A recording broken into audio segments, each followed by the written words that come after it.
and pranam to all of you. Again, I am coming back to my channel Asit Government Rule Guru. Let's compete. Today, I will discuss government e-marketplace part 3.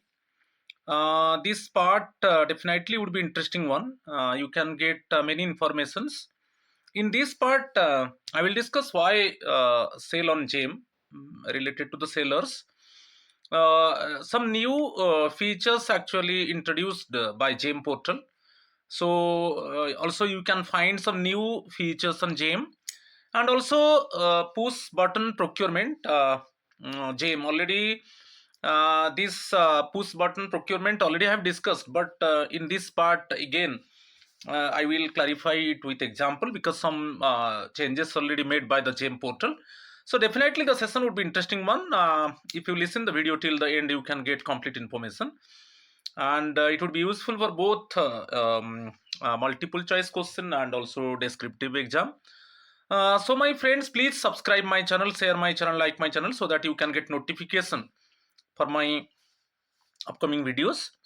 Join my WhatsApp number. It is 83277822034. You join my WhatsApp number. It is 83277822034, and my two Telegram channel links are there. t.me/bap8034 and another one t.me/asit2034. If any queries there, if you are having doubt, you contact with me in my WhatsApp number. And also if you join my Telegram channel, also you can get notification for my upcoming videos. So now just I am going to start part 3 related to the GEM. First I will discuss why sell on GEM. It is related to the seller. तो यहाँ पर देखिए अच्छा अच्छा points है. First one, access to national public procurement market. तो अभी आप जानते हो कि जो जेम का जो आप जीएफआर रूल देखिए 147, इसमें क्लियरली मेंशन है कि all the government departments and offices and all the ministries of the government department, they can procure compulsorily, they can procure goods from the GEM portal. If it is not available, then they go to the outside. But now each and every government department, they should procure goods and services from the GEM portal because it is very transparent one, and reasonable price actually. The buyers can collect the goods, varieties of goods available, quality maintained, registered suppliers are there, many brand of products available. So that now actually it is the national public procurement market.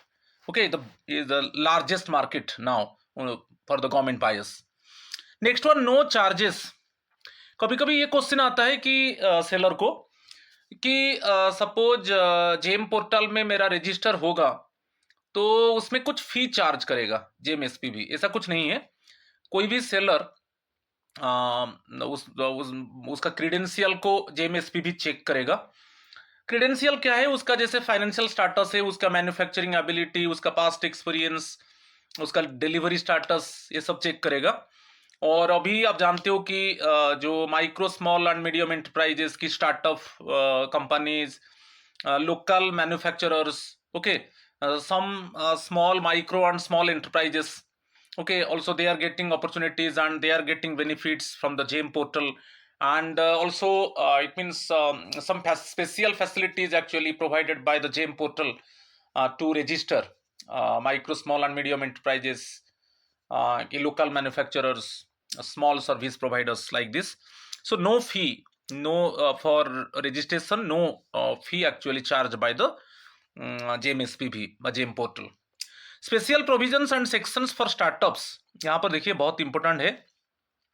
Startups, MSMEs, micro small and medium enterprises and emporium products. Emporium products में आप देखिए handloom है, ठीक है, जितना traditional and cultural goods है वो emporium products में आ जाता है. ठीक है, हैंडीक्राफ्ट से हैंडलूम है, ठीक है, अदर जो ट्रेडिशनल स्टेट वाइज जो ट्रेडिशनल एंड कल्चरल गुड्स ये सब आ जाता है. उनके लिए स्पेशल प्रोविजंस क्या है ना? स्टार्टअप्स रिकॉग्नाइज्ड, ठीक है, startups recognized by the department. You see, startups recognized by the department for promotion of industry and internal trade get relaxation in many conditions.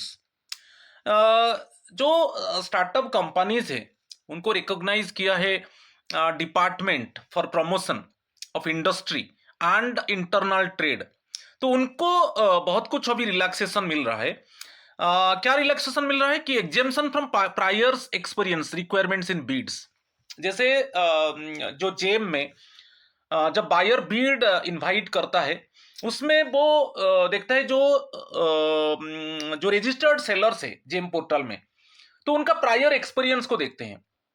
जब कोई गवर्नमेंट डिपार्टमेंट, कोई गवर्नमेंट ऑर्गेनाइजेशन वो Beed invite करेगा, चाहे reverse auction हो, beading हो, कि forward auction हो, कि पुश बटन प्रोक्योरमेंट हो, जो डिफरेंट टाइप ऑफ बीडिंग है, जब वो इनवाइट करेगा उसमें एक टर्म्स एंड कंडीशंस में क्लियरली मेंशन होगा कि जो भी सेलर्स एक्चुअली बीड में पार्टिसिपेट करेंगे उनका प्रायर एक्सपीरियंस क्या है। मगर इसमें क्या है, जो एमएसएमईज है, जो स्टार्टअप्स है, जो एम्पोरियम प्रोडक्ट्स है, उनके लिए कोई प्रायर एक्सपीरियंस नहीं रहेगा, वो डायरेक्टली बीड में पार्टिसिपेट कर सकते हैं। ठीक है। टर्नओवर क्राइटेरिया, ये भी एक क्राइटेरिया रहता है। जब बायर्स, जब जो गवर्नमेंट बायर्स जब बीड इनवाइट करेंगे जेम पोर्टल में, तब वो देखते हैं कि जो पर्टिकुलरली सेलर है जो बीड में पार्टिसिपेट करेगा उसका टर्नओवर क्या है। ओके, तो इस केस में भी उनको एग्जेम्पशन मिलेगा। जैसे एमएसएमई, स्टार्टअप और एम्पोरियम प्रोडक्ट्स जो बेसिकली कंपनीज वो जेम पोर्टल के ऊपर अभी वो उनको रजिस्टर्ड कर चुके हैं और वो सेलिंग करने के लिए तैयार है, यदि वो बिडिंग में पार्टिसिपेट करते हैं तो उनका टर्नओवर क्राइटेरिया, प्रायर एक्सपीरियंस, ये नहीं देखा जाएगा। ठीक है। Allowed to participate in innovation based procurement, तो ये भी पार्टिसिपेट कर सकते हैं कोई भी इनोवेशन बेस्ड प्रोक्योरमेंट में। अभी MSME, startups and emporium products ये पार्टिसिपेट कर सकते हैं। इनोवेटिव, आप देखिए अभी डिफरेंट स्टेट्स को जाइए, उनका देखिए प्रोडक्ट बहुत इनोवेटिव प्रोडक्ट है। ठीक है। तो उस तरीके का सेलर भी वो भी पार्टिसिपेट कर सकते हैं जो इपिन्स बिडिंग में। कैन लिस्ट न्यू और innovative products on GeM even if they have limited market history. Actually जो माइक्रो स्मॉल मीडियम एंटरप्राइजेस है, कि जो स्टार्टअप्स है, कि जो companies basically emporium products actually sell कर रहे हैं, उनके पास लिमिटेड मार्केट हिस्ट्री है, मगर उनका जो प्रोडक्ट है बहुत न्यू है और इनोवेटिव है, वो भी लिस्टेड होगा जेम पोर्टल में। ठीक है। Then next one, encouragement through startup runway. Okay, special section on GeM for innovative products. Innovative, specially innovative products के लिए एक स्टार्टअप रनवे है जेम पोर्टल के ऊपर, तो वो एक्चुअली वो भी इसमें उनको इनकरेज मिलेगा, माइक्रो स्मॉल मीडियम एंटरप्राइजेस को, स्टार्टअप्स को, एम्पोरियम प्रोडक्ट्स जो एक्चुअली कंपनीज बेच रहे हैं। ठीक है। तो ये सब फैसिलिटीज एक्चुअली उनको मिलेगा। यदि कोई गवर्नमेंट ऑर्गेनाइजेशन बीड इनवाइट करता है तो उसमें यदि कोई micro small and medium enterprises participate करता है, कोई स्टार्टअप कंपनी पार्टिसिपेट करता है, और कोई कंपनी सेलिंग कर रहा है एम्पोरियम ट्रेडिशनल प्रोडक्ट्स, यदि वो पार्टिसिपेट करते हैं, उनका प्रायर एक्सपीरियंस को देखा नहीं जाएगा कि उनका टर्नओवर क्या है। ठीक है। और उनका जो इनोवेटिव प्रोडक्ट है, लिमिटेड मार्केट हिस्ट्री है, मगर इनोवेटिव प्रोडक्ट को लिस्टिंग किया जाएगा जेम पोर्टल के ऊपर। और जो स्टार्टअप रनवे, स्पेशली जो स्पेशल सेक्शन है जेम में इनोवेटिव प्रोडक्ट्स के ऊपर, वो एक्चुअली जो स्टार्टअप्स को, कि एमएसएमईज को, कि एम्पोरियम प्रोडक्ट्स जो कंपनीज बेच रहे हैं उनको वो एनकरेज करेगा। तो ये सब फैसिलिटीज अभी ऐड हुआ है। ठीक है।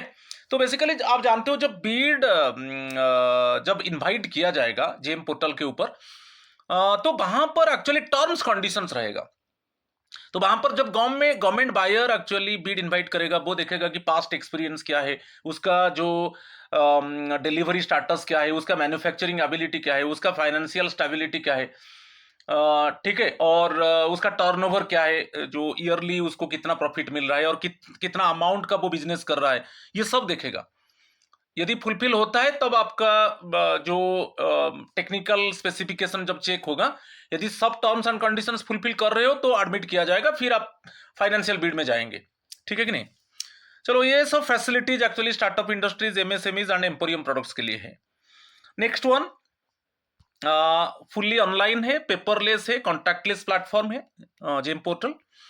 Next one, a list of prerequisites for the seller registration has been made available so that it becomes a guide to the seller during registration. तो अभी बहुत मजा बात है कि कोई सेलर चाहता है कि उसका रजिस्ट्रेशन हो जाए जेम पोर्टल में, so that it means he can sell the product in contactless manner, paperless manner and through online. तो वो यहाँ पर क्या है, अभी बहुत list of prerequisites for the seller registration has been made available. तो आप जाएंगे तो वहां पर कंडीशंस है, ओके, सब एक्चुअली नेसेसरी कंडीशंस है कि आप इसको फुलफिल करोगे तो आपका रजिस्ट्रेशन ऑटोमेटिकली हो जाएगा.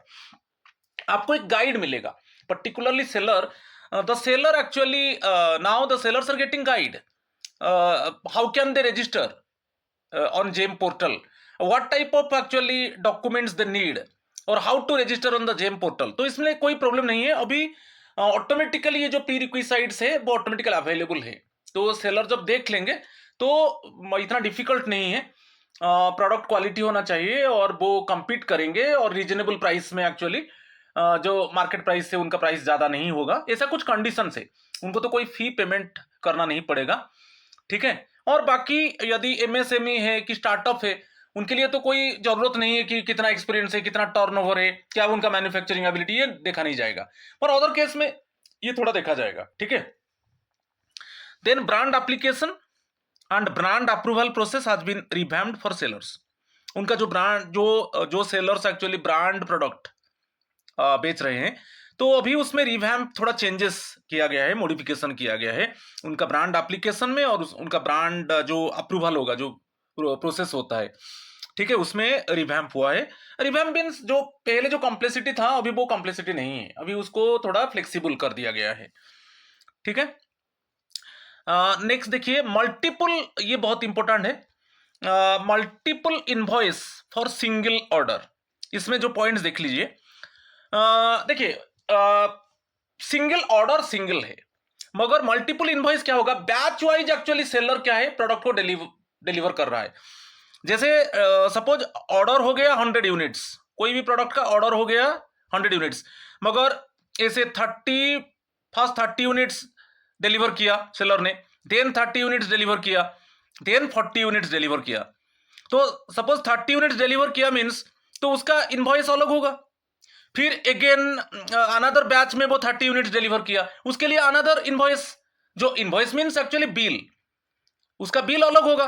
फिर अनदर लास्ट 40 यूनिट्स वो डिलीवर किया, तो उसके ऊपर इनवॉइस जो है, जो बिल जनरेट होगा वो अलग होगा, ठीक है कि नहीं. तो बैच वाइज, तो मगर ऑर्डर एक है, सिंगल ऑर्डर होगा. ऑर्डर जब प्लेस करेगा बायर, सिंगल ऑर्डर प्लेस करेगा, मगर यदि सेलर बैच वाइज एक्चुअली वो क्वांटिटी को एक्चुअली डिलीवर करेगा, उस क्वांटिटी के बेसिस में इनवॉइस जनरेट होगा, बिल जनरेट होगा, ठीक है. तो वही चीज है, when a buyer places one order, the seller may deliver items in different batches and generate separate invoices for each delivery. Each delivery के लिए सेपरेट वो बिल जनरेट करेगा, सेपरेट इनवॉइस जनरेट करेगा. ईच इनवॉइस कॉरेस्पॉन्डिंग, अच्छा, each invoice में क्या है, quantity रहेगा, okay, it means how much quantity is actually already delivered by the seller. तो ये हो सकता है, आप ये नहीं बोलेंगे कि ऑर्डर तो 100 यूनिट्स हुआ तो कंपल्सरीली सेलर 100 यूनिट्स डिलीवर करेगा तब जाकर बिल जनरेट होगा, ऐसा नहीं. एक ऑर्डर होगा, सिंगल ऑर्डर होगा, मगर बैच वाइज, यदि seller batch wise quantity deliver कर रहा है तो क्वांटिटी के हिसाब से, जितना क्वांटिटी वो डिलीवर किया उस क्वांटिटी के हिसाब से बिल जनरेट होगा, इनवॉइस जनरेट होगा, ठीक है. तो ये एक बहुत इंपॉर्टेंट है. Next one, easy access to participate in bids और reverse auction.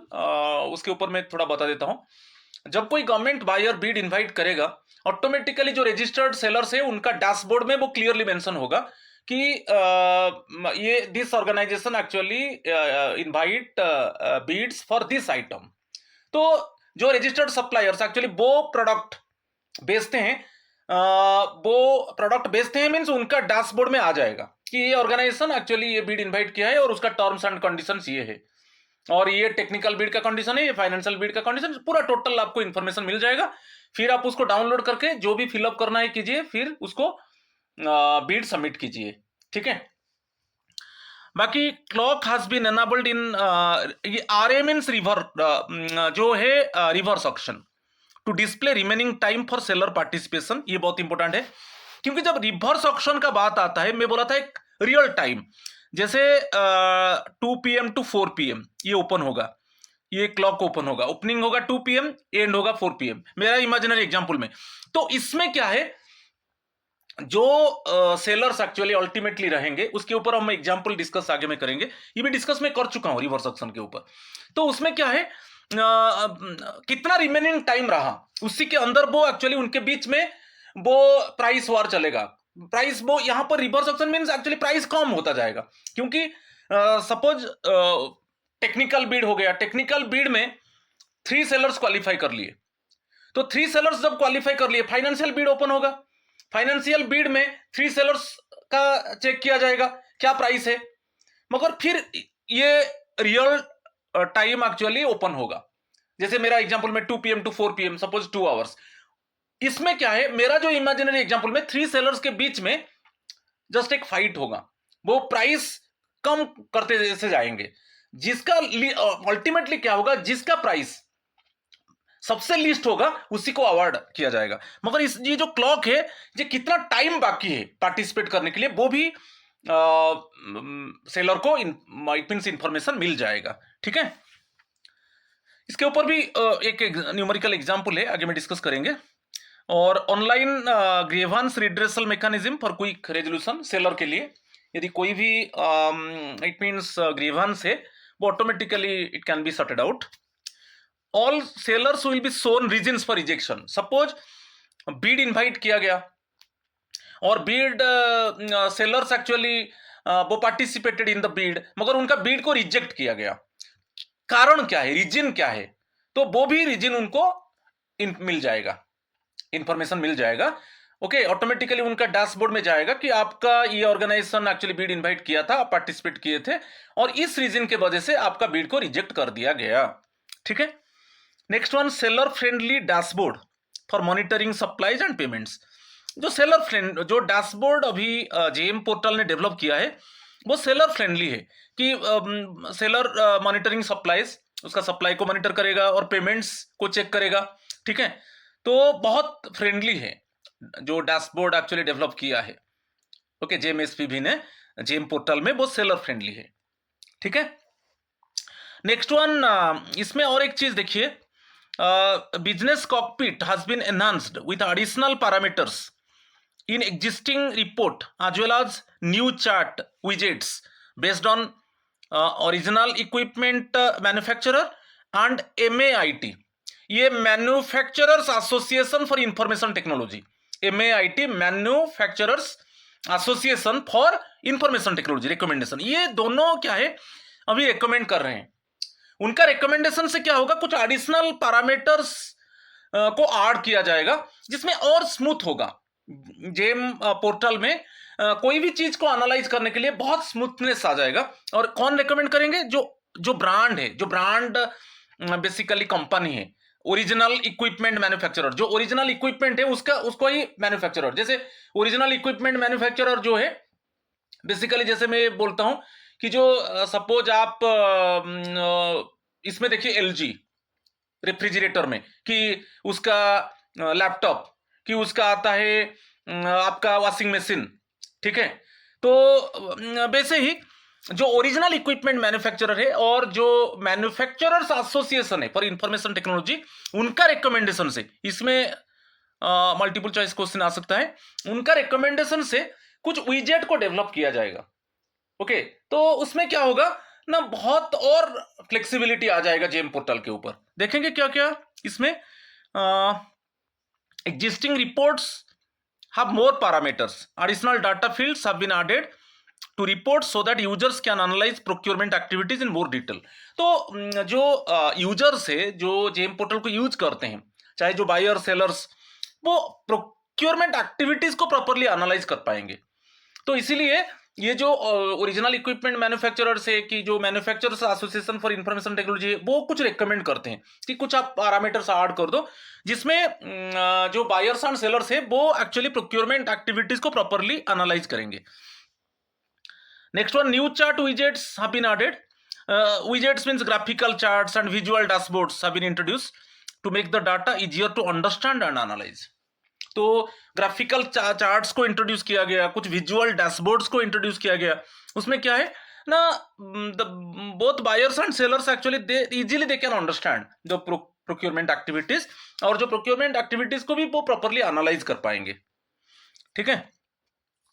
Next one, based on रिकमेंडेशंस ऑफ OEM and MeitY, the improvement were suggested by the manufacturers association for information technology, original equipment manufacturers companies that manufacture the original products. तो उनका recommendation से कुछ parameters को add किया जाएगा, जिसमें buyers and sellers both graphically analyse कर पाएंगे प्रोक्योरमेंट एक्टिविटीज को, और वो easily they can understand the procurement activities. तो ऐसा पैरामीटर्स उनका रिकमेंडेशन से पैरामीटर्स को ऐड किया जाएगा.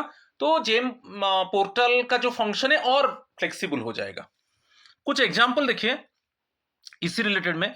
पहले क्या था, मेरे एग्जाम्पल में earlier the report might only show कि total orders, total value of purchases. पहले जब जब नया जेम पोर्टल इंट्रोड्यूस हुआ था तो उसमें ओनली टोटल ऑर्डर्स क्या है और टोटल वैल्यू ऑफ परचेजेस, इस तरीके का इंफॉर्मेशन मिल रहा था. मगर अभी many information actually you can get, both buyers and sellers they can get. OEM wise procurement, जो original equipment manufacturer wise procurement, कितना उनसे प्रोक्योर किया गया.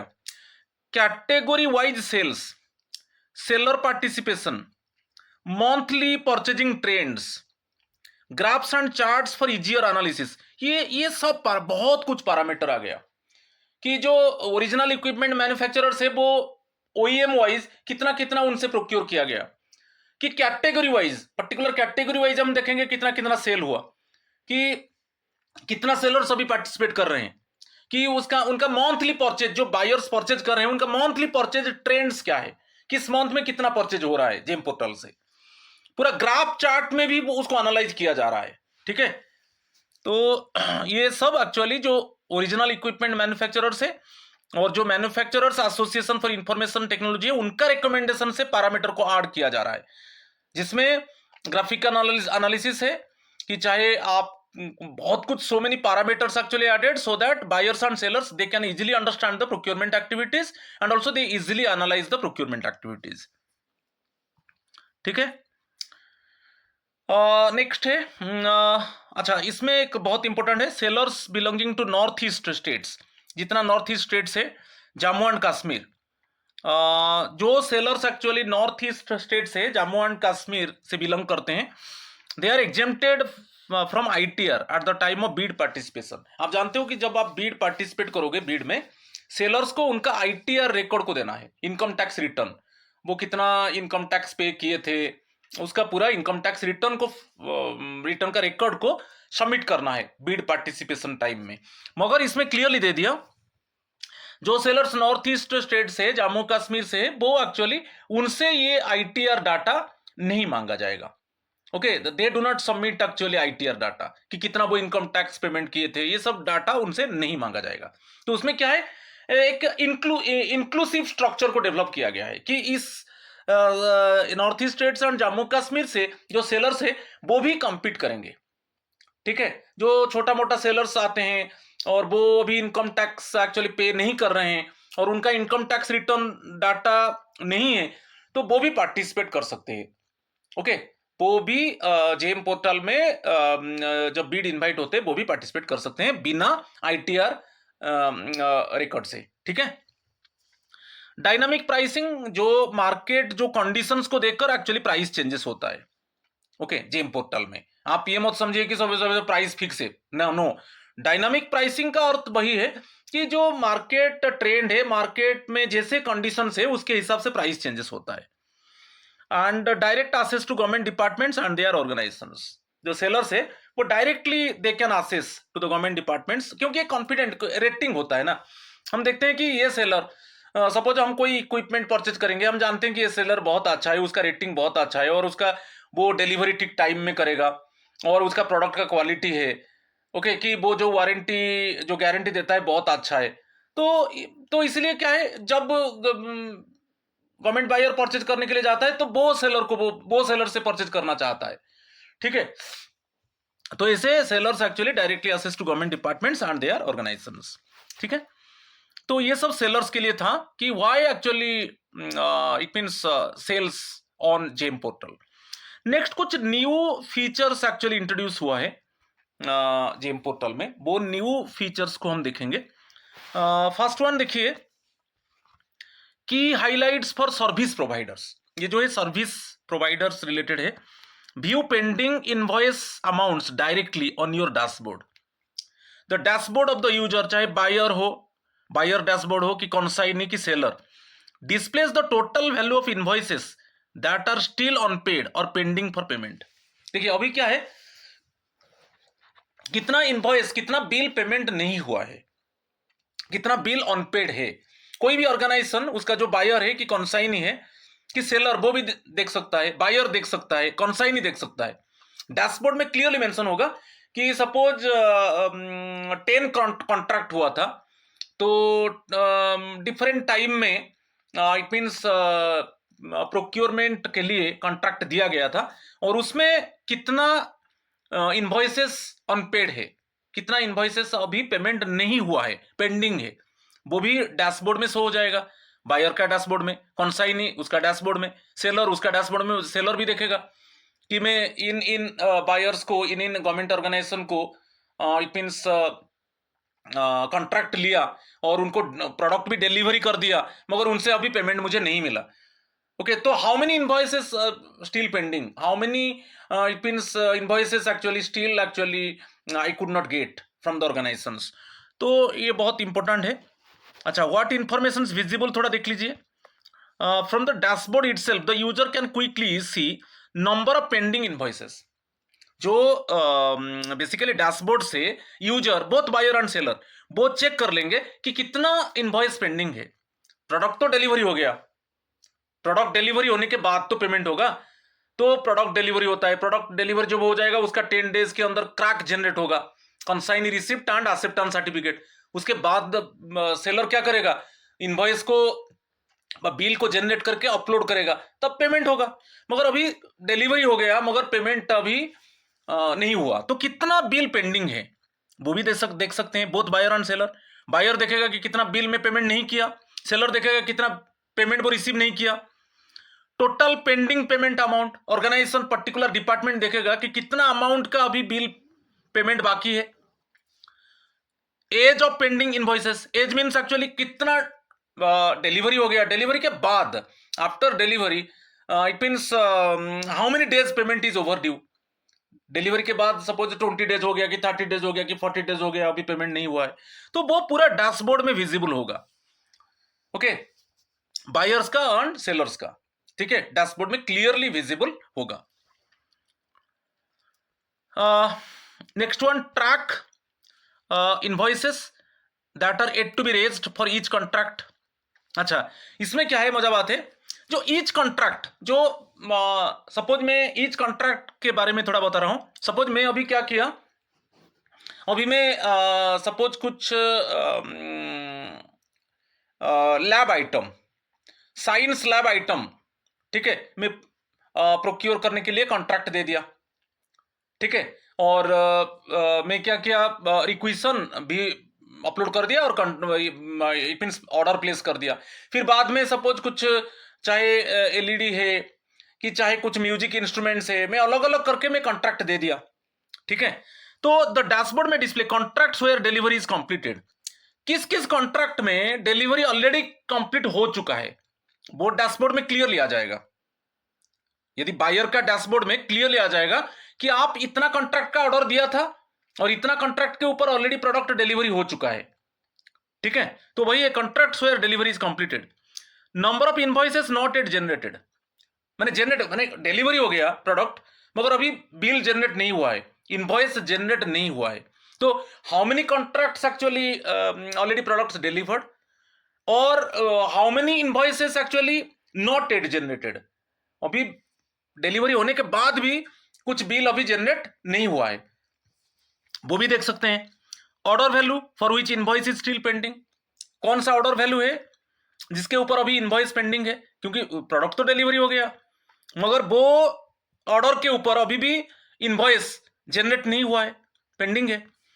Contract wise status, contract wise हम स्टाटस देखेंगे, क्योंकि हम गवर्नमेंट ऑर्गेनाइजेशंस ना डिफरेंट, आप देखेंगे उसका डैशबोर्ड में 50 माने डिफरेंट डिफरेंट टाइम में ऐसे वो 50 कॉन्ट्रैक्ट्स यानी 50 टाइम्स एक्चुअली ऑर्डर प्लेस कर चुके हैं, ठीक है। मगर किस कॉन्ट्रैक्ट का डिलीवरी हुआ, किसका नहीं हुआ, यदि डिलीवरी हुआ क्या वो बिल जनरेट हुआ है, यदि बिल जनरेट हुआ है क्या पेमेंट हुआ, पूरा डैशबोर्ड में क्लियरली मेंशन होगा, अभी हम देख सकते हैं, ठीक है।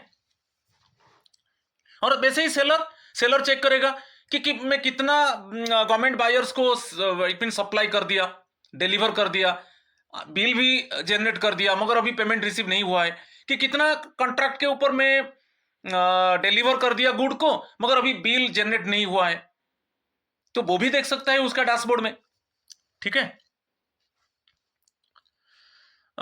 नेक्स्ट वन एक पॉइंट है, ensure timely billing and avoid delays in payments. ये बहुत इंपॉर्टेंट है जो गवर्नमेंट बायर्स के लिए।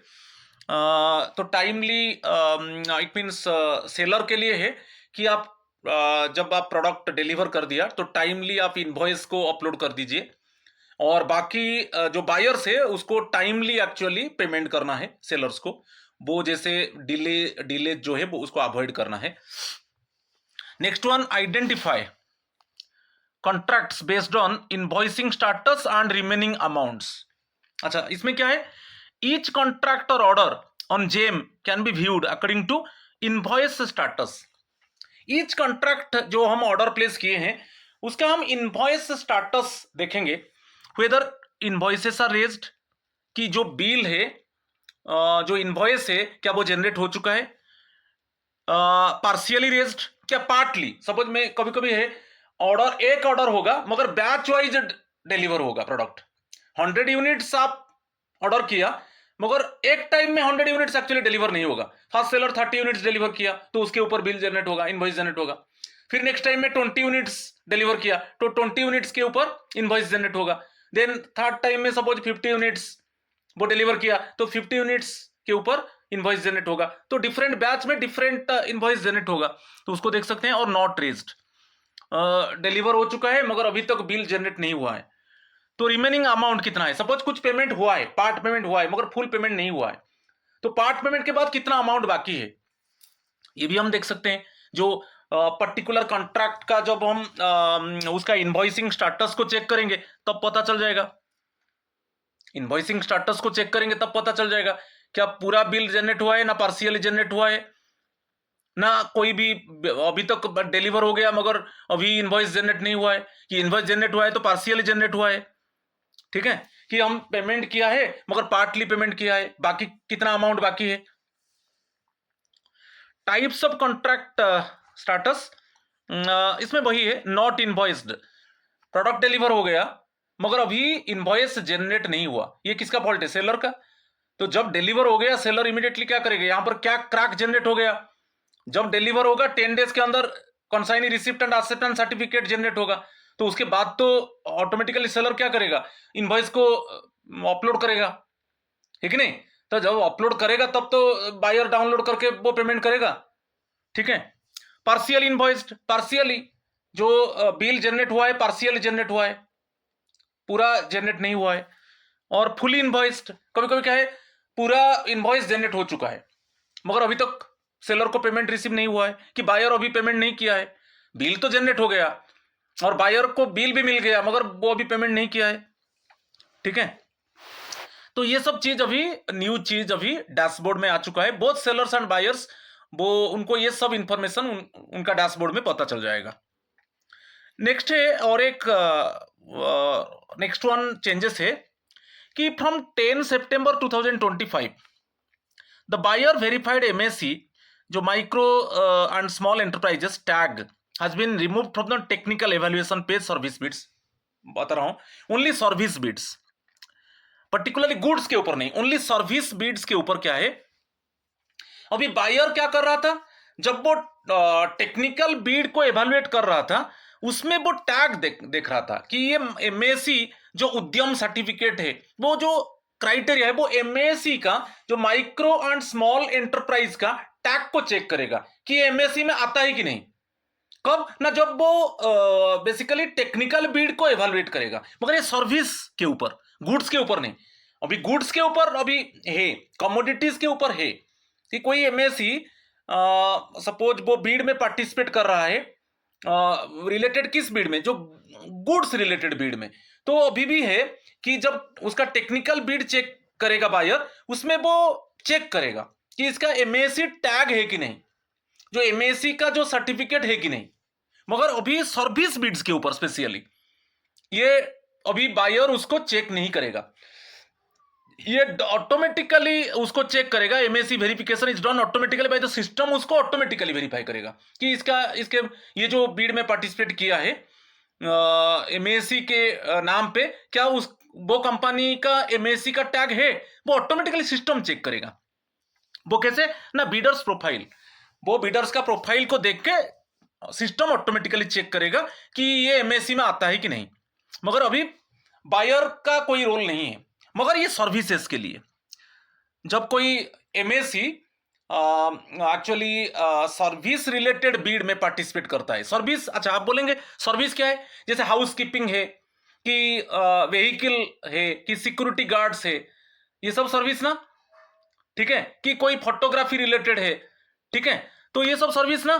तो इस सर्विस केस में यदि कोई एमएससी बीड में पार्टिसिपेट करता है, अभी बायर का राइट नहीं है कि वो जाकर उसका एमएससी टैग को चेक करेगा फिजिकली, जरूरत नहीं है। अभी सिस्टम ऑटोमेटिकली उसका बीडर का प्रोफाइल से वो चेक कर लेगा कि उसके पास एमएससी टैग है कि नहीं, ठीक है।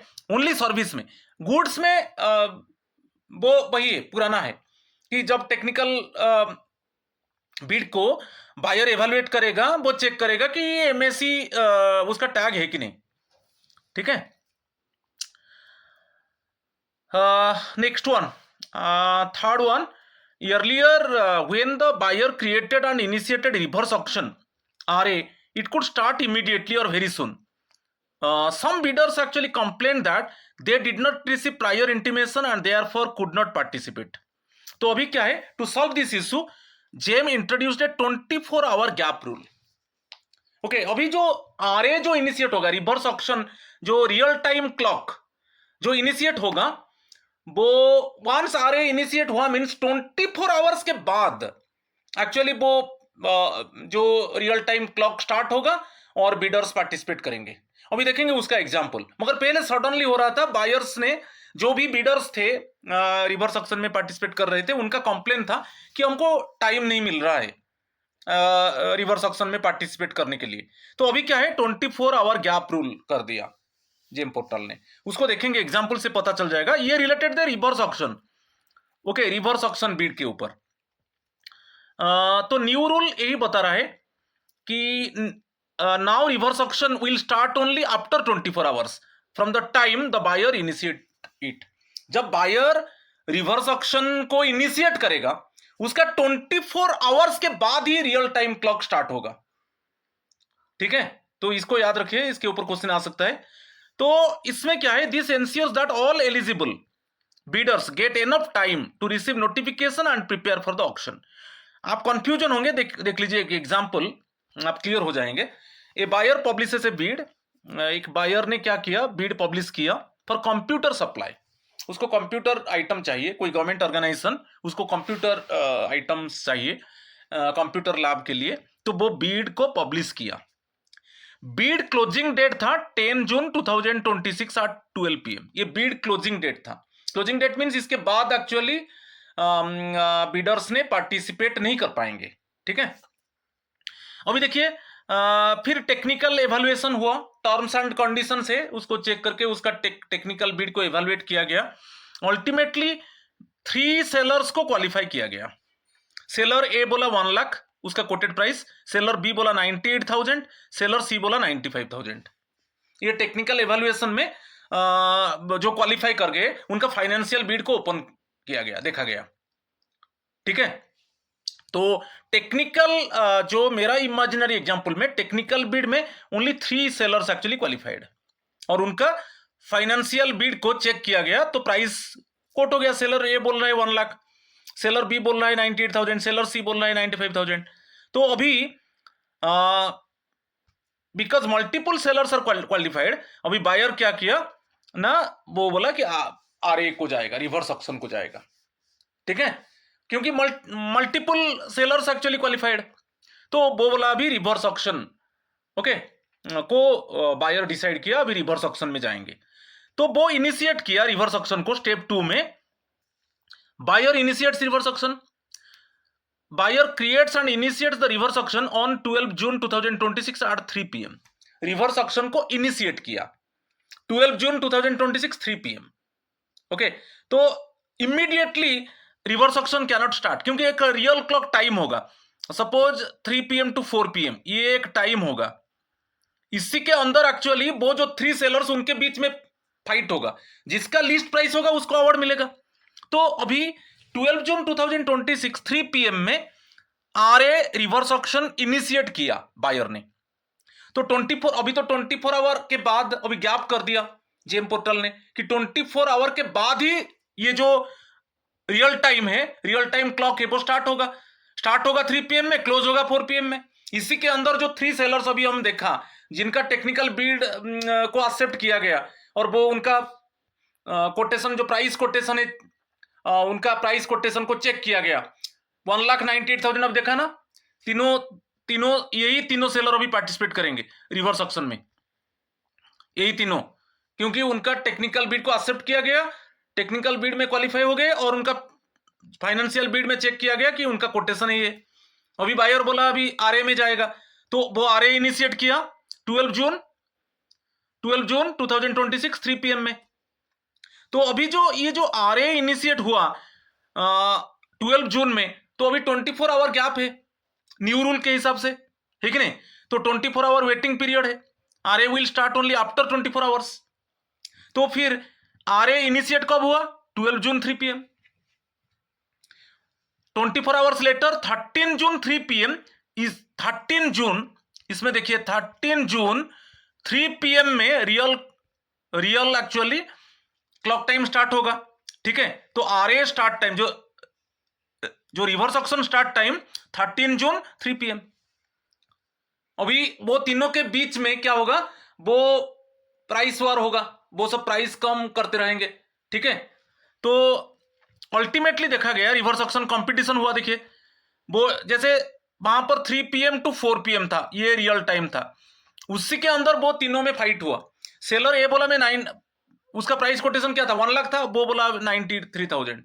सेलर बी बोला पहले प्राइस कोटेशन 98 था, वो बोला 92। सेलर सी बोला 95, अभी बोला 90,000। ये जो प्राइस वो डिसाइड किए इसी टाइम के अंदर, सपोज मेरा जो ये इमेजिनरी एग्जांपल में 3 PM टू 4 PM, तो जो रिवर्स ऑक्शन जो रियल टाइम स्टार्ट हुआ 3 PM, क्लोज हुआ 4 PM, और ये इसी 1 आवर के अंदर ये तीनों के बीच में फाइट हुआ और अल्टीमेटली सबसे लीस्ट प्राइस किसका रहा, सेलर सी का, तो उसी को ही अवार्ड दे दिया गया। तो जो रिवर्स ऑक्शन होता है एक रियल टाइम होता है, मगर ये जो जब RA इनिशिएट होगा, जब बायर डिसाइड करेगा कि हाँ रिवर्स ऑक्शन होगा, तो इमीडिएटली वो ये रियल टाइम क्लॉक स्टार्ट नहीं होगा, उसके लिए 24 आवर गैप होगा, ठीक है। तब बीडर्स को क्या है सफिशिएंट टाइम मिलेगा। पहले क्या था, आज सुन आज पॉसिबल हो रहा था, RA इनिशिएट हो गया और इमीडिएटली एक रियल टाइम फिक्स हो गया और वो स्टार्ट होके फिनिश हो गया, मगर कुछ बीडर्स बोले हमको मालूम नहीं है, हमारा टेक्निकल बीड एक्सेप्ट हुआ और हमारा प्राइस कोटेशन को चेक किया गया, RA इनिशिएट हुआ, मगर वो रियल टाइम में हम बीड में पार्टिसिपेट नहीं कर पाए, मगर अभी 24 आवर क्या कर दिया, ठीक है। चलो नेक्स्ट वन, अभी पुश बटन के ऊपर आप देख लीजिए, कोई एक कमेंट था अभी मैं देखा था, मेरा जो फर्स्ट पार्ट था उसमें मैं पुश बटन प्रोक्योरमेंट और reverse auction, online bidding, forward auction, ये सब के ऊपर बोला था। वो पुश बटन प्रोक्योरमेंट के ऊपर कुछ क्वेश्चन किए थे कि गलत है, अभी मैं डिटेल्स बता रहा हूँ, डेफिनेटली यू कैन अंडरस्टैंड। ये देखिए push button procurement is a fully automated procurement method in the government, ये एक ऑटोमेटेड प्रोक्योरमेंट मेथड है। आगे में देखिए जो पुश बटन प्रोक्योरमेंट में total purchase value is up to 5 lakh, इससे ज्यादा नहीं होगा। सपोज कोई बायर चाहता है कि वो कोई कमोडिटी प्रोक्योर करेगा, मगर उसका value it is up to 5 lakh, ठीक है, including all taxes, including taxes up to 5 lakh होना चाहिए वैल्यू। स्प्लिटिंग नहीं होगा, इसमें स्प्लिट नहीं होगा, जैसे आप यूनिट वाइज स्प्लिट नहीं करेंगे, तो requirement splitting is not allowed just to keep the value within 5 lakh. तो यहां पर जो रिक्वायरमेंट है वो स्प्लिटिंग नहीं होगा, ठीक है, it is not allowed. Applicable categories देखिए, जेम एनाबल्स जो push button procurement only for the selected product, only for the selected product categories, सबके लिए नहीं है। जो अभी पुश बटन प्रोक्योरमेंट है वो सिलेक्टेड प्रोडक्ट के लिए है, ठीक है, अभी तक रिसेंटली सिलेक्टेड प्रोडक्ट के लिए है। अच्छा, अनदर एप्लीकेबल कैटेगरी क्या है, एक तो सिलेक्टेड प्रोडक्ट हो गया, इसको अंडरलाइन कर दिया। नेक्स्ट क्या है, दोज कैटेगरीज मस्ट हैव, जो भी सपोज सिलेक्ट कैटेगरी में आ गया वो product, must have at least 10 available sellers और सोर्सेस। तो जेम पोर्टल के ऊपर at least 10 available, at least minimum 10 sellers और सोर्सेस होना चाहिए यदि वो प्रोडक्ट कैटेगरी में आ जाता है वो प्रोडक्ट, क्योंकि सिलेक्टेड प्रोडक्ट के लिए पुश बटन प्रोक्योरमेंट होगा। अच्छा, सिलेक्ट कैटेगरी में प्रोडक्ट आ गया, मगर वो प्रोडक्ट को एटलीस्ट 10 सेलर्स सप्लाई करने के लिए रेडी है जेम पोर्टल में, ठीक है, तो ये भी एक इसके ऊपर क्वेश्चन आ सकता है। And the marketplace must be sanitised. अच्छा, ये जो आप बोल रहे हैं कि sanitised marketplace, GeM portal में मार्केट प्लेस, अच्छा मार्केट प्लेस सैनिटाइज क्या है, सपोज कुछ डुप्लीकेट कुछ सेलर्स है, वो डुप्लीकेट प्रोडक्ट एक्चुअली सेलर तो रजिस्टर कर दिया मगर वो डुप्लीकेट प्रोडक्ट अभी सेल कर रहा है, तो उनको रिमूव कर दिया जाएगा। चाहे डुप्लीकेट प्रोडक्ट कोई भी, सपोज कुछ ग्लिचेस है, कुछ सेलर्स एक्चुअली डिटेक्ट हुआ कि ये जो प्रोडक्ट बेच रहे हैं उसमें एक्चुअली डुप्लीकेट प्रोडक्ट है, ठीक है, इस तरीका को it mean GeM portal remove करेगा, वही है sanitise, clear, it means first one actually माने इट मीन्स क्लियरेंस, ठीक है, तो it means verified and reliable listings होगा, verified and reliable listings, it means वही है, चाहे कोई सेलर डुप्लीकेट प्रोडक्ट बेच रहा है कि कोई सपोज प्राइस ऐसा चार्ज कर रहा है जो मार्केट प्राइस से ज्यादा है, ठीक है कि नहीं, तो ये सब चीज को रिमूव किया जाएगा। तो इसमें एप्लीकेबल कैटेगरीज में मस्ट है, सभी कैटेगरी प्रोडक्ट के लिए पुश बटन प्रोक्योरमेंट लागू नहीं होगा। नेक्स्ट है, यदि वो प्रोडक्ट एक्चुअली कैटेगरी में आता है तो at least 10 sellers they must supply, minimum 10 sellers वो यदि वो कैटेगरी में वो प्रोडक्ट आता है उसको सेल करने के लिए अभी रेडी है। और नेक्स्ट देखेंगे, ये जो फुल्ली ऑटोमेटेड ऑर्डर प्लेसमेंट क्या है, once the push button procurement bid is created, अच्छा बीड को क्रिएट कर दिया गया, the GeM system automatically process the procurement, GeM system automatically procure करेगा, उसमें कोई बायर का कोई रोल नहीं है, ठीक है, वंस बीड क्रिएट हो गया तो सिस्टम ऑटोमेटिकली प्रोसेस करेगा। देखिए यहां पर दे दिया, buyer does not evaluate bids, buyer कभी कोई बीडर्स को एवेलुएट नहीं करेगा, कोई बीडर्स को रिजेक्ट नहीं करेगा। Buyer is not required to certify the reasonableness of price, buyer का काम नहीं है कि वो प्राइस को देखेगा ये रीजनेबल है कि नहीं, तो इसमें system itself checks all DOE means department of expenditure conditions, तो ऑटोमेटिकली जो डिपार्टमेंट ऑफ एक्सपेंडिचर उसका कंडीशन है उसके हिसाब से जो जेएम पोर्टल को जो सिस्टम है वो ऑटोमेटिकली प्रोसेस करेगा, तो इसमें इसीलिए इसको बोले थे ऑटोमेटिक सिस्टम। तो बीड वंस क्रिएट हो गया तो फिर जो ऑटोमेटिकली एक्चुअली जेएम सिस्टम उसको प्रोसेस करेगा, ना कोई बायर वहां पर इट मीन्स बीड्स को एवेलुएट करेगा और रिजेक्ट करेगा, उसके पास वो जरूरत नहीं है कि बायर कोई प्राइस जो रीजनेबल है कि नहीं वो उसको चेक करेगा, जरूरत नहीं है क्योंकि सिस्टम कर रहा है ना, ठीक है। अच्छा, आप देखिए यहां पर मिनिमम, ये बहुत इंपॉर्टेंट है, ये जो पुश बटन प्रोक्योरमेंट में एटलीस्ट 5 बिड्स रिसीव्ड होना चाहिए, मिनिमम 5 बिड्स रिसीव होना चाहिए, और उसमें एटलीस्ट मिनिमम 2 डिफरेंट ब्रांड्स होना चाहिए, ब्रांड्स को हम बोलते हैं ओरिजिनल इक्विपमेंट मैन्युफैक्चरर्स, तो इसमें बहुत इंपॉर्टेंट है, इसके ऊपर क्वेश्चन आता है। तो यदि बिडर्स पार्टिसिपेट करेंगे तो एटलीस्ट 5 बिडर्स होना चाहिए, एटलीस्ट 5 बिडर्स, और इसमें ब्रांड मिनिमम 2 ब्रांड्स होना चाहिए, मिनिमम 2 ब्रांड्स, ठीक है। अभी आप देखिए एक एग्जांपल, एक न्यूमेरिकल एग्जांपल देखिए, वही पुश बटन प्रोक्योरमेंट के ऊपर 8 डेस्कटॉप कंप्यूटर्स क्वांटिटी चाहिए, कोई गवर्नमेंट ऑर्गेनाइजेशन को 8 डेस्कटॉप कंप्यूटर्स चाहिए।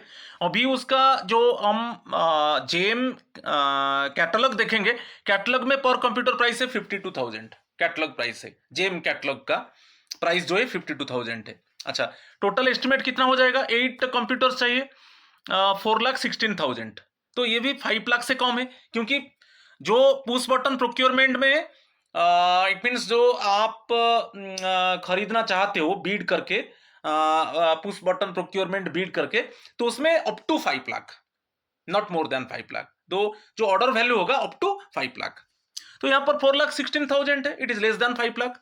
अच्छा, नेक्स्ट देखिए, अभी बीड इनवाइट हुआ, push button procurement bid invite हुआ, सिस्टम ऑटोमेटिकली वो उसको प्रोसेस करेगा।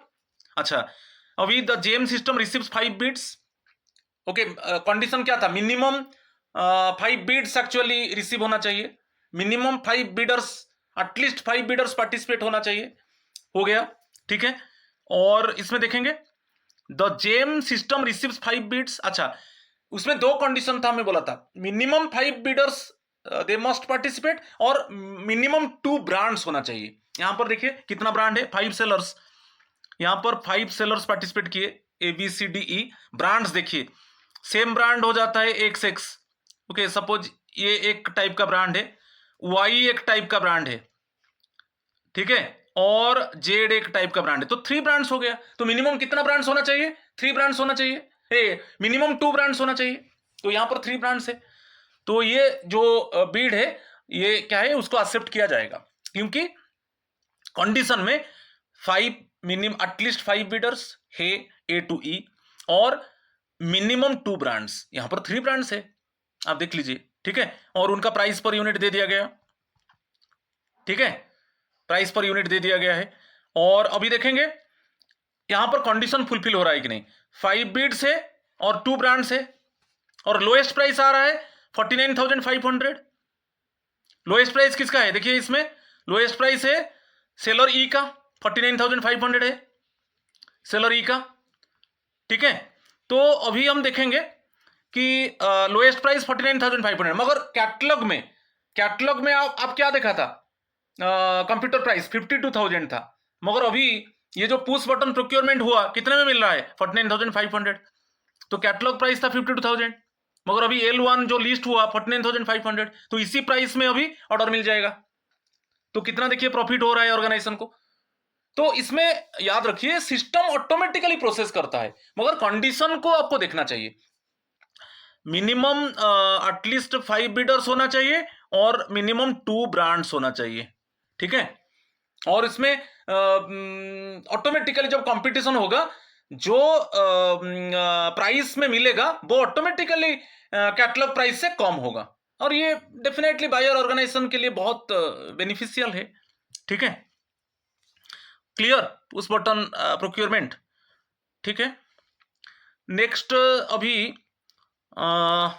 जो न्यू चेंजेस में GeM integrates with the India post, जो इंडिया पोस्ट में क्या है, जो कंसाइनमेंट है, new sellers can subscribe to India post services and do online booking of the consignment to be shift to any pin code in the country, तो अभी बढ़िया है।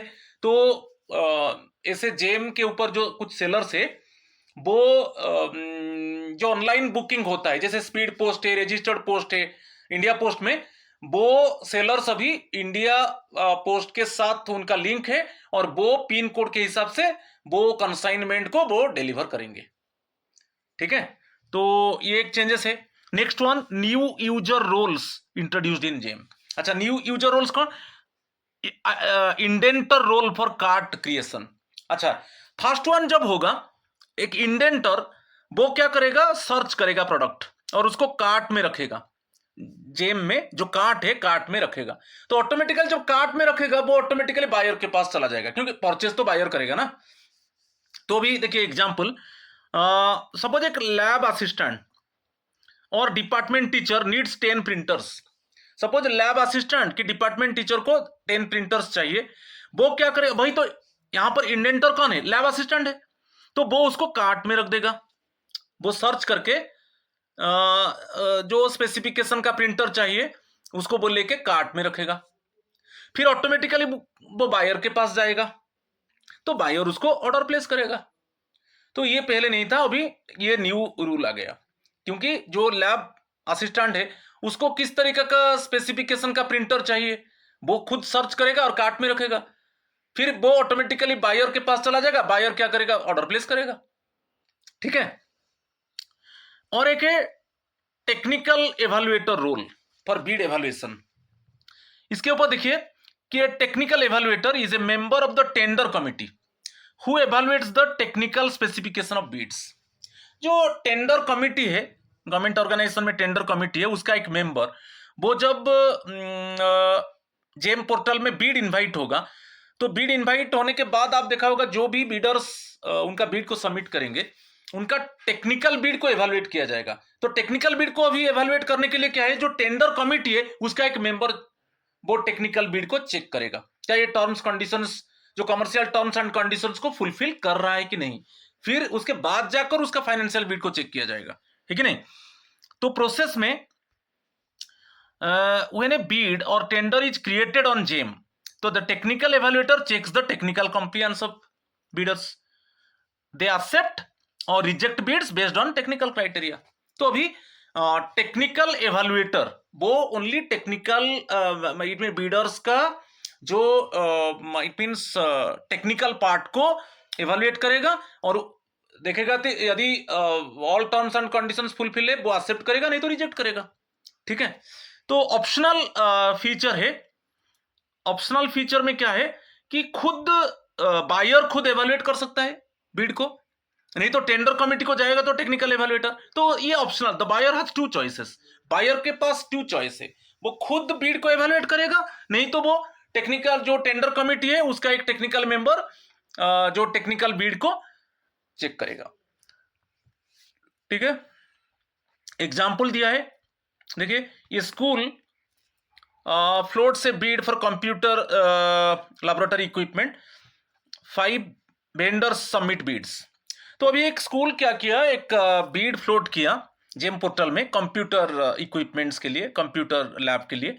तो उसमें 5 वेंडर्स ने उनका बीड सबमिट किया। तो टेक्निकल एवेल्युएटर जो मैं बोला था टेंडर कमिटी है उसका एक मेंबर टेक्निकल एवेल्युएटर वो स्पेसिफिकेशंस को चेक करेगा। तो टेक्निकल पार्ट क्या है, रैम क्या है, प्रोसेसर क्या है, वारंटी क्या है, यही तो टेक्निकल पार्ट है, उसको चेक करेगा।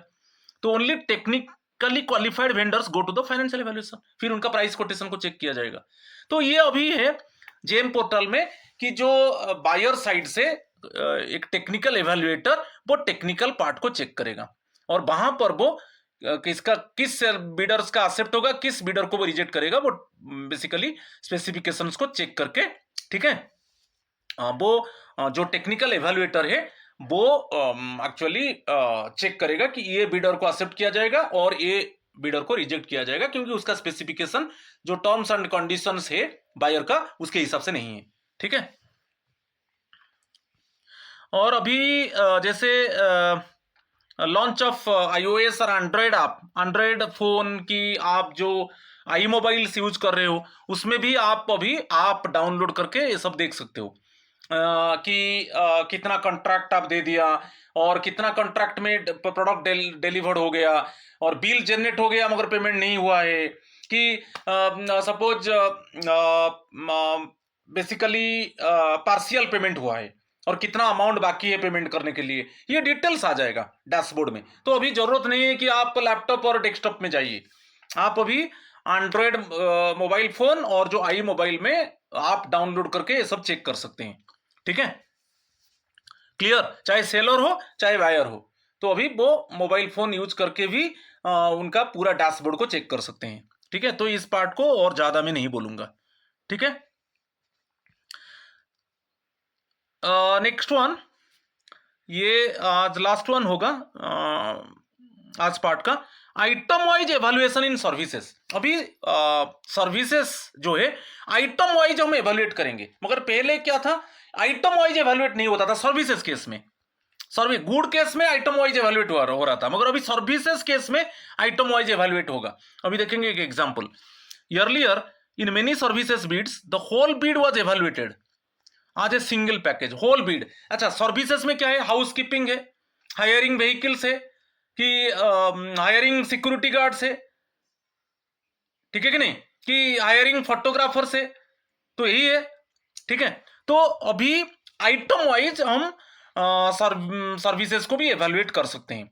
अब देखिए, अभी एग्जांपल है, मैं डिस्कस करूंगा तो आपका समझ में आ जाएगा। Now GeM allows item wise evaluation even in service bids, meaning each service item is evaluated separately and different bidders can win different items। अब देखिए एग्जांपल देखने से पता चल जाएगा। देखिए एक स्कूल ने क्या किया, फ्लोट से सर्विस बीड। अच्छा, उसको सिक्योरिटी गार्ड चाहिए, 5 सिक्योरिटी गार्ड चाहिए, हाउस कीपिंग स्टाफ 6 चाहिए, गार्डन मेंटेनेंस के लिए 1 चाहिए, समझ में आ गया। तो उसको सिक्योरिटी गार्ड्स 5 चाहिए। आप ऐसे बीड आप फ्लोट किया, आप एक सर्विस बीड फ्लोट किया और उसमें क्लियरली मेंशन किया मुझे 5 security guards, 6 house keeping staff, 1 garden maintenance, ठीक है। तो अभी बीडर्स पार्टिसिपेट करेंगे। बीडर्स कोड देख लीजिए। जो बीडर ए है, ये बीडर ए है, बीडर बी है। बीडर ए बोल रहा है सिक्योरिटी के लिए 15,000 पर सिक्योरिटी, हाउस कीपिंग 12,000 पर हाउस कीपिंग, पर गार्डनर 8,000। बीडर बी बोला सिक्योरिटी 14,000, हाउस कीपिंग पर हाउस कीपिंग 13,000, पर गार्डन मेंटेनेंस 7,000, ठीक है।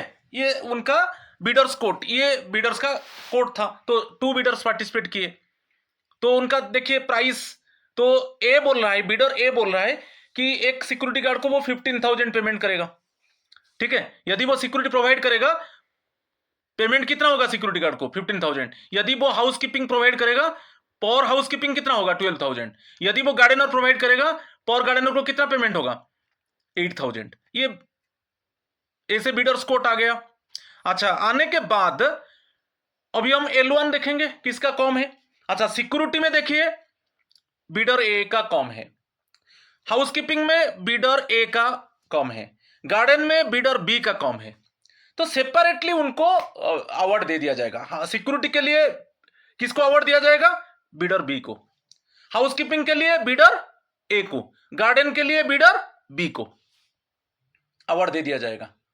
तो अभी जो बायर है, जो गवर्नमेंट बायर, यदि वो सिक्योरिटी हायर करेगा बीडर बी से, यदि हाउस कीपिंग हायर करेगा बीडर ए से, तो उसका L1 है, प्राइस लिस्ट है।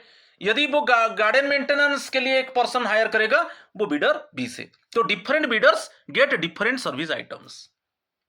तो अभी सर्विस जो आइटम्स है उसको भी आइटम वाइज अभी इट मींस आइटम वाइज उसको इवैल्यूएट किया जाएगा।